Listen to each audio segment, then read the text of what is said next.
सक्षम ताटे खून प्रकरण पुन्हा एकदा संपूर्ण महाराष्ट्राला हादरवून सोडणारी घटना ठरली आहे. विजातीय प्रेमसंबंधातून मुलीच्या कुटुंबियांनी 20 वर्षीय सक्षम ताटेची निर्घृण हत्या केली होती. आज अंजलीताई आंबेडकर यांनी सक्षमच्या कुटुंबियांची भेट घेऊन त्यांना सांत्वन दिले.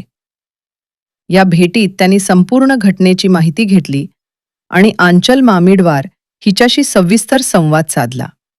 यावेळी अंजलीताईंनी सांगितले की आंचल ही मोठी अधिकारी व्हावी हे सक्षमचं स्वप्न होतं. आता ते स्वप्न तू पूर्ण कर. शिक्षणाची पूर्ण जबाबदारी वंचित बहुजन आघाडी घेणार.